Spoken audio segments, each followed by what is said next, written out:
আজকে বানাবো chicken soup. তার জন্য সবজি নিয়েছি ক্যাপসিকাম, বিন কড়াই আর গাজর, আর একটু রসুন নিয়েছি আর আদা নিয়েছি, আর পেঁয়াজ আর একটু কর্ন নিয়েছি। প্রথমে আমি চিকেনটা সেদ্ধ করবো। প্রেসার কুকারে আমি সেদ্ধ করবো, চিকেনটা আমি দিয়ে দেবো প্রেসার কুকারে। আমি পিসগুলো বড় বড়ই নিয়েছি, মানে যেমন হয় পিস। আপনারা পারলেন ছোটো করতে পারেন বা এরকমই নিতে পারেন।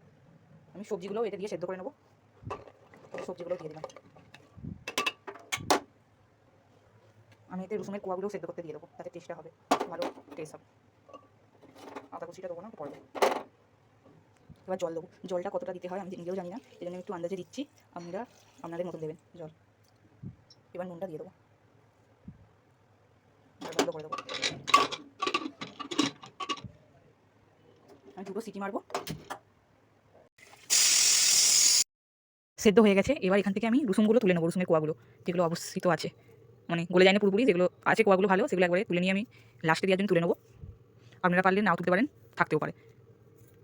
সবজিগুলো পারফেক্ট সেদ্ধ হয়ে গেছে, আমি ঢেলে নিয়েছি। আমি স্টুটা আলাদা করে নিয়েছি, চিকেন স্টু যেটা আছে ওটা আমি আলাদা রেখে দিয়েছি, পরে ব্যবহার করবো বলে। তেল দিয়ে দেবো। তেল দেওয়ার পর আমি পেঁয়াজগুলো ভেজে নেবো। বেশি লাল লাল ভাজবো না, অল্প ভাজবো।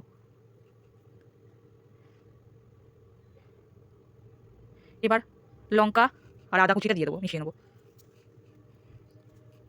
এবার কর্নগুলো দিয়ে দেবো, সুইট কর্ন। আমরা না চাইলে নাও দিতে পারেন সুইট কর্ন। ভালো করে এগুলো না হয়ে গেলে, ভাজা হয়ে গেলে, এবার সবজি সহ মাংসটা মিশিয়ে দেবো। আগে মাংসগুলো দিয়ে দেবো, ওরপর লাস্টে সবজিটা দেবো। আগে যে পিসগুলো আছে সেগুলো আগে দিয়ে দিচ্ছি, একটু নিয়ে নেবো।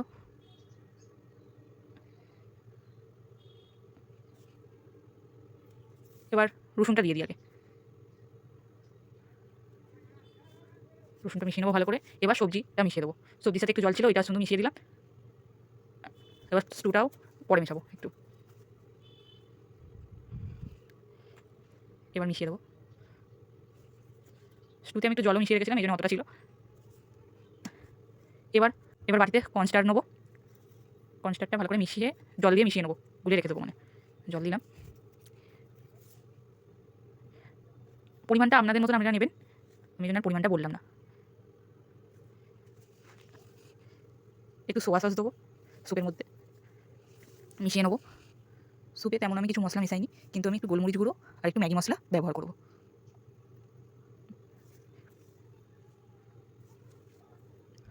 মশলা দিয়ে দিয়েছি, এটা নিয়ে নেবো ভালো করে। আমাদের চিকেন স্যুপ হয়েই গেছে, রেডি হয়ে গেছে। এবার কর্নস্টারটা গুলে রেখেছিলাম, ওইটা মিশিয়ে দেবো। মিশিয়ে দেওয়ার পরে স্যুপটা গাঢ় গাঢ় মতন একটু হয়ে যাবে। আমাদের হেলদি চিকেন স্যুপ রেডি হয়ে গেছে। এবার নামিয়ে নেবো, গ্যাসটা অফ করে দিলাম।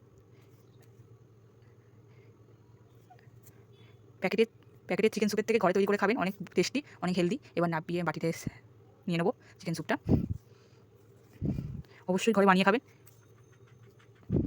চিকেন স্যুপ তৈরি হয়ে গেছে। ভালো লাগলে ভিডিওটা অবশ্যই লাইক অ্যান্ড সাবস্ক্রাইব করবেন।